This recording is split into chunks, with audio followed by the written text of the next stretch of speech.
This is the product that you guys need to turn any iPhone into an iPhone 7. Just take this connector, jam it into the back of your iPhone 6, and boom, you've got an iPhone 7 on your hands. So this thing pretty much eliminates the need for that headphone jack. Enjoy. Anyways, what's up guys? Everything Apple Pro here, and I'm eagerly waiting for the iPhone 7 and 7 Plus pre-orders right now.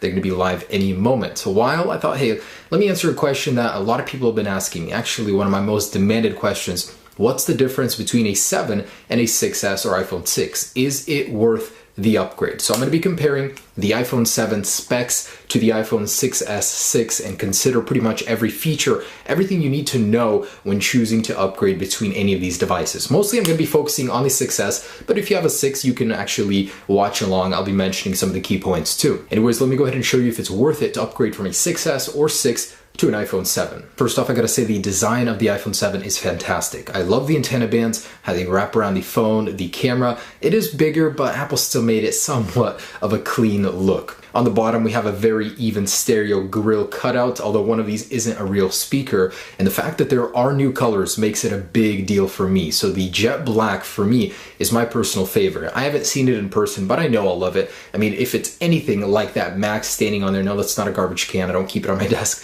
that's gonna be amazing because it is this glossy black color, just what I need. Also, there's a matte black. If you're not a fan of gloss black, it's gonna tend to acquire scratches. So in general, there are two new colors, which you will not get on a 6S or a 6. And size-wise, the phones are pretty similar. The iPhone 6 is the smallest of them all, it's the thinnest, but between the 6S and the 7, the iPhone 7 is actually 5 grams lighter. So some people are even reporting they're picking them up and feeling that difference in lightness. I gotta say, I don't know, 5 grams, if you're a drug dealer, you probably know what that is, but I wouldn't even know. And then of course, there's the whole IP67 water resistance that Apple did add to the iPhone 7. So it's not meant to be used in a swimming pool, but it's mostly to prevent accidental falls into water up to 1 meter, and you can keep it there for 30 minutes and it will be fine. So that's awesome. You're not going to find that on any of the older phones. So both the 6S and the 6 share the same display in resolution, in brightness, but the iPhone 7 takes it even further. Not only does it have a wider color gamut, so it's going to be able to display more colors, it'll do so more beautifully with a brighter display, capable of up to 625 nits now, over 500 of the old 6S and 6. So definitely an advantage there on the display. A lot of people are definitely noticing the colors just pop more on the iPhone 7. And Apple says they have worked and tweaked the 3D touch on the iPhone 7, so it's going to be a little bit more responsive, especially with all that processing power. And the 3D touch doesn't come on the 6. So if you're upgrading from the 6, that's a huge upgrade in terms of display. 3D touch, all these great features, but from the 6S to the 7, pretty much the brightness and color is the only difference. Also on the inside of the iPhone 7, you're going to find a new Taptic engine. That's mine right there.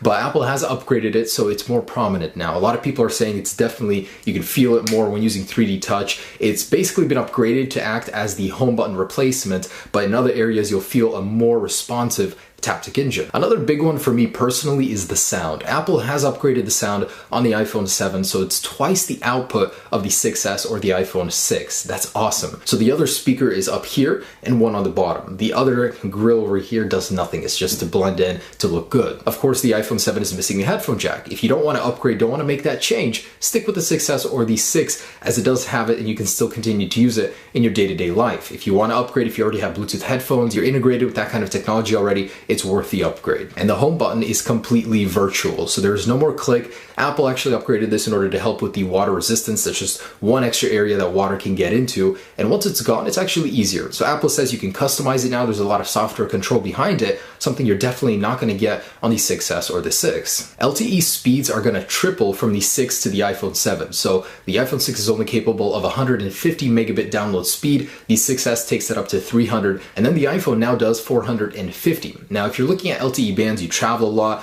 you like to switch in between networks, the iPhone 7 is going to be the best for this. It supports 25. 6S is not too far behind with 23, and then the iPhone 6 with 20. And battery life. In terms of size, the iPhone 7 certainly has the biggest at 1960 milliamps. The iPhone 6S has the smallest at 1715. That is just bad. And then the iPhone 6 has 1810 milliamps. So battery life between the 6 and 6S is pretty much the same. The iPhone 7 takes it up a notch as you'll get an additional 2 hours over the 6S and the 6. If you want battery life, the iPhone 7 is going to be the king there. And power. The iPhone 7 is about 40% more powerful in CPU over the 6S and 50% more powerful GPU. This paired with a new beautiful display means gaming, any video, photos, they're just gonna pop. They're gonna be very responsive. And it's the first iPhone with a quad-core CPU. Two of them are responsible for the more intensive tasks and two for just everyday little email checking tasks. So the weaker cores are actually running at 1/5 the speed. The two bigger ones are running at 2.4 gigahertz, up to. They have a boost up until that speed.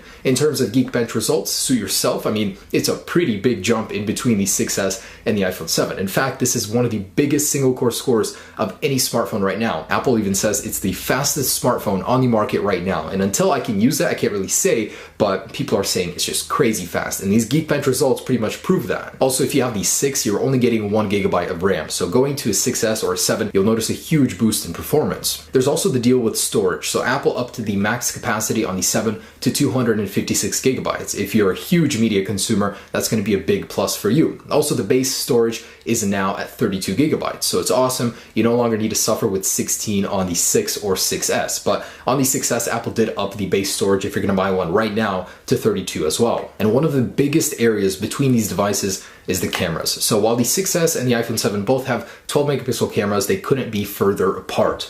The iPhone 7 focuses on low light photography and has a larger aperture, larger pixel sizes, so it's definitely going to absorb more light. You're going to get more clarity, better pictures in general. Even though it's still 12 megapixels, you're getting improvements in many other ways. You can now capture raw photography. So the people that really want to take some serious pictures with their iPhone 7, you can do that now using these raw files. It also supports DNG files as well. And the best part is that the standard iPhone 7 now supports optical image stabilization. So you no longer need to go all the way to the 7 Plus just to get that feature. And the flash unit itself has been upgraded. 50% brighter, 4 LEDs, you're going to be able to get a much better flash. Apple is very proud of this small little feature, and I gotta say, cannot wait to try it out. And Apple keeps working on the front-facing camera. It's now at 7 megapixels with deep trench isolation, pixel tech, and you're gonna get a wider color gamut on it as well. So you're definitely gonna see improved selfies. So to wrap this up, I actually wanted to give you guys my opinion on what you should do. So depending on where you're at, there's different things. If you guys have an iPhone 6 right now and you're considering going to the iPhone 7,